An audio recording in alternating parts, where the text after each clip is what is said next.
우리 하나님 아버지와 주 예수 그리스도로부터 오는 은혜와 평강이 오늘 여러분 모두에게 함께 하시기 바랍니다. 오늘은 4월 16일 금요일입니다. 오늘 주님이 주시는 말씀은 출애굽기 7장 1절부터 7절에 있는 말씀으로 같이 은혜를 나누도록 하겠습니다. 오늘 7장 1절 여호와께서 모세에게 이르시되 볼지어다 내가 너를 바로에게 신같이 되게 하였은즉 내 형 아론은 내 대언자가 되리니. 여호와께서 모세에게 말씀하시는 겁니다. 너는 바로에게 신과 같이 그렇게 내가 만들어주겠다라는 겁니다. 그러니까 엄청난 이제 능력을 모세가 행하게 되죠. 10가지 재앙을 이제 맞이하게 되고 또 정말 사람이 할 수 없는 그러한 일들을 이제 하게 되는 것입니까? 신처럼 보일 정도로 하나님이 큰 은혜를 모세에게 주십니다. 그리고 하도 말을 못한다 그러니까 형 아론을 대언자로 이렇게 세워주실 것이다라고 말씀하시죠. 그러니까 우리가 하는 게 하나도 없습니다. 모두가 다 하나님께서 하시는 일입니다. 모든 것을 다 하나님이 시작하고 하나님이 인도하시는 것이지 우리가 하는 거 없어요. 우리는 그저 순종만 하면 되는 것입니다. 내게 명령한 바를 너는 형 아론에게 말하고 형은 바로에게 말하고 통역관처럼 그렇게 말을 해주는 거죠. 그리고 그에게 이스라엘 자손을 그 땅에서 내보내게 해라라고 말합니다. 그러니까 하나님 이스라엘 백성들을 출애굽시키는 그 일들을 행하시면서 처음부터 막 심판하지 않아요. 이렇게 말로 말씀하십니다. 하나님이 이렇게 좋게 말씀을 하세요.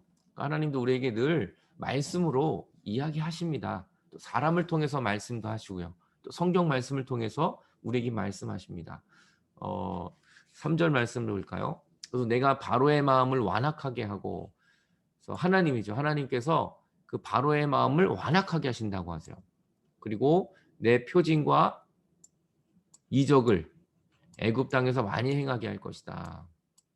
그러니까 바로의 마음이 바로 움직이지 않고 좀 완악해서 하나님이 표징과 이적을 나타낼 때까지 바로의 마음은 완악해 있을 것이다 라면서 미리 주님이 그 정답을 말씀하고 계시잖아요. 미리 되어질 일. 그러니까 너는 걱정하지 말아라 라고 말씀합니다.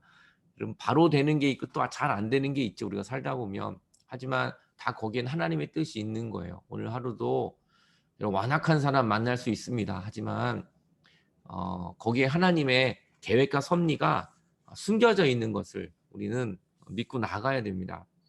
바로가 너희 말을 듣지 아니할 것이다. 그러니까 너무 실망하지 말아라. 그리고 내가 내 손을 애굽에 뻗쳐 여러 큰 심판을 내리고 내 군대, 내 백성 이스라엘 자손을 그 땅에서 인도해야 될 것이다. 그러면서 바로가 내 말을 듣지 않아도 하나님은 역사하신다는 거예요. 하나님은 이스라엘 백성들을 이끌어내신다는 것을 말씀합니다. 그러니까 사람 너무 두려워하지 마세요. 환경 너무 거기에 묶여있지 마세요. 하나님은 사람을 뛰어넘고 환경을 뛰어넘어서 하나님의 뜻을 이끌어 주십니다. 우리를 구원해 내십니다. 내가 내 손을 애굽 위에 펴서 이스라엘 자손을 그 땅에서 인도하여 낼 때야 애굽 사람이 나를 여호와인 줄 알게 될 것이다. 그래서 내가 주원들 하나님이에요. 내 손을 하나님 손입니다. 그럼 모세가 주인 아닙니다. 주인공 아닙니다. 하나님이 늘 주어예요. 주어. 하나님이 인도하신다. 여러분 우리는 모세가 인도했다라고 이렇게 이야기하는데 모세가 인도한 거 하나도 없습니다. 하나님이 다 하나님의 손으로 하나님이 이끌어내 주십니다. 그러니까 우리가 두려워할 게 없어요. 오늘도 우리가 두려워하고 절망하는 건 내 능력을 의지하기 때문이에요. 여러분 우리의 능력 의지하지 말고 하나님의 손, 하나님을 의지해야 합니다. 그래서 모세와 아론이 여호와께서 자기들에게 명령하신 대로 그렇게 순종합니다.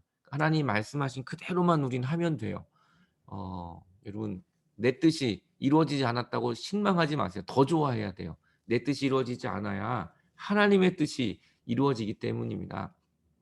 그러니까 모세와 아론은 쉬운 일만 있지 않았던 거죠. 바로를 뛰어넘었어야 되고 또 백성들의 불평함 여러 가지 많은 어려움이 있었어요. 하지만 그래도 그들은 하나님께 순종하면서 그대로 명령하신 대로 행한 것입니다.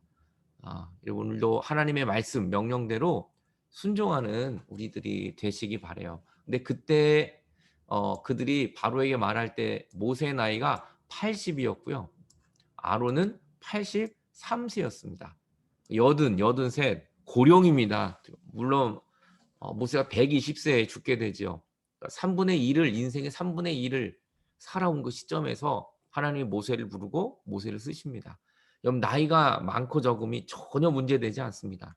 하나님은 나이를 보고 쓰시는 게 아니라 믿음을 보고 쓰시고요.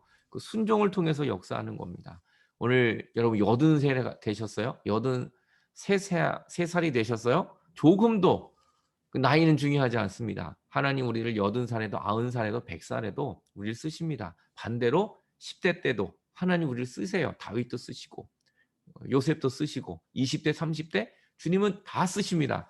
나이가 우리가 결정하는 게 아니라 하나님이 부르실 때 아브라함은 75세 불렀잖아요. 하나님께서.